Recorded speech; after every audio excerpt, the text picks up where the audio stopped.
As your Apostolic Nuncio here in the Philippines, it gives me a lot of joy to be able to speak to you today about the theology and the ideas behind our celebration of the Paschal Triduum, which are the final days of Holy Week, in which we enter so deeply into the mystery of Jesus' self-gift to us in the Eucharist, his death on the cross, his descent into hell, and then finally, of course, his resurrection from the dead. And why am I doing this as your Apostolic Nuncio? Because I want you, the people who have clicked on this video and are watching me, to really enter deeply into this mystery, the mystery of our faith, the mystery of Christ's passion, death, and resurrection. What we're going to be doing during Holy Week is not simply remembering an historical event in the past, but really experiencing this event in our own lives by accompanying Jesus in these final moments of his earthly life and his entrance into heavenly glory. The word Triduum comes from the Latin word for three, meaning the 3 days, Thursday, Friday, and Holy Saturday and Sunday, which are the culmination of Holy Week. The Triduum is preceded by the Mass of Chrism, the blessing of Chrism, which is the Mass in which every bishop in every diocese blesses the oil of the sick, the oil of the catechumens, and the sacred chrism. These are different oils that are used in the sacramental celebrations of the Church, and these oils are sent to all the parishes in your diocese. But after that, the Triduum begins with Holy Thursday, the Mass of the Lord's Supper, the Mass in which we commemorate the Last Supper in which Jesus gives us the gift of himself in the Eucharist, this beautiful moment of gift. Holy Thursday, in that liturgy, we have three important commemorations. First, as I've now said, the memorial of the establishment of the Eucharist, the giving of Christ's body and blood at the Last Supper, the first Mass, we can say, in which Jesus took bread and wine and by the power of his word transformed them into his body and his blood and told us to do this in memory of me. And that's what we do at every Sunday at Mass. We do in obedience what Jesus asked us to do on Holy Thursday.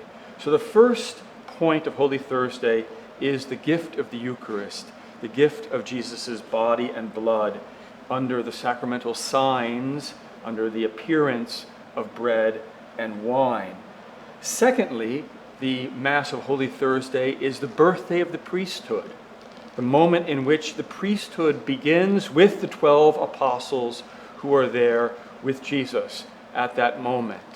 So for all of you who are celebrating Holy Thursday, and I want you to live this mystery in a very deep way, think about it as the moment in which Jesus gives himself to you in love in the Eucharist, giving you the gift of life in the Eucharist. Think of it as the moment of the establishment of the priesthood, the birthday of the priesthood. Wish your parish priest and the other priests in your parish a happy birthday in their priesthood. And there's a third symbolism of Holy Thursday, and that is the gift of charity, the gift of love. This Mass, the Mass of Holy Thursday, is also the moment in which Jesus shows us his love for us in the symbolic action of washing the feet of all of his disciples, his 12 apostles there at the Last Supper. So these three symbolisms and three moments are so important on Holy Thursday: the gift of the Eucharist, the gift of the priesthood, and the gift of charity. Jesus asks us to imitate him in his love. He washes the feet of the apostles. And as that is happening, there is an antiphon or a hymn that is sung, Mandatum novum do vobis. I give you a new commandment. Love one another as I have loved you. Jesus' washing of the feet of the apostles shows us in a very realistic way what love means. It means to go to the other. And it's important for us to remember that Jesus washed the feet of all the apostles, even the one apostle who would betray him, Judas. Jesus washes the feet of Judas also, showing us what love means. And then, of course, after the Mass on Holy Thursday, we have the stripping of the altars. The altar is left bare. The Blessed Sacrament is brought to a place of repose.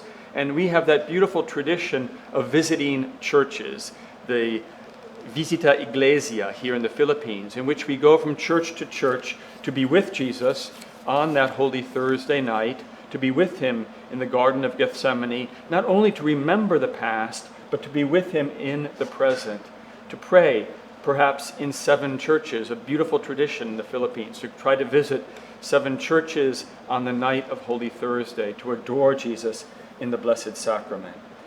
Then, of course, we enter into Good Friday, the following day.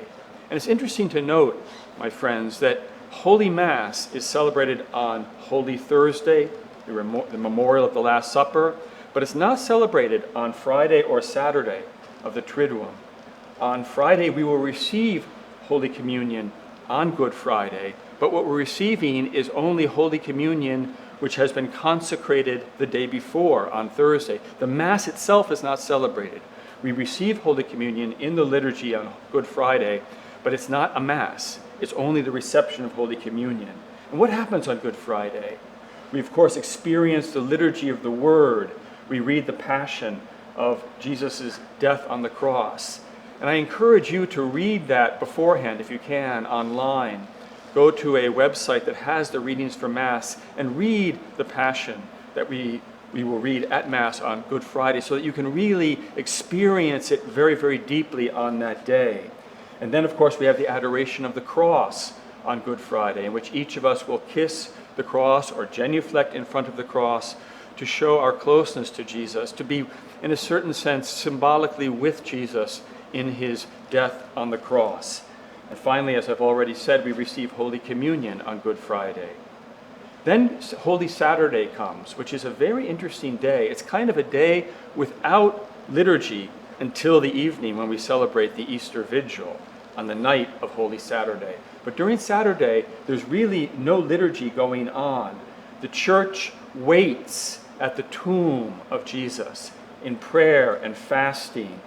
The Church meditates on his descent among the dead, the fact, as we confess in the Apostles' Creed, that Jesus went and descended into hell, into the abode of the dead, to bring the souls of the just into heavenly glory.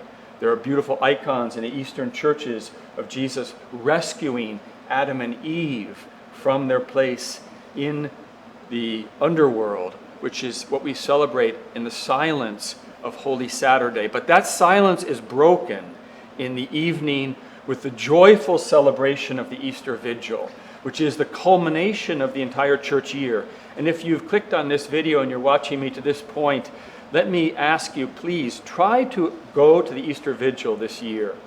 We have been constrained in our liturgical celebrations for several years now because of the COVID pandemic. This is a moment to return to church and also to get your relatives and friends in your neighborhood, in your family, to go back to church, especially for the Easter Vigil on the night of Holy Saturday. And that vigil, which is so beautiful, which is so rich in theology, is an explosion of light and joy. An explosion of light and joy in which we light the Easter candle, the Paschal candle.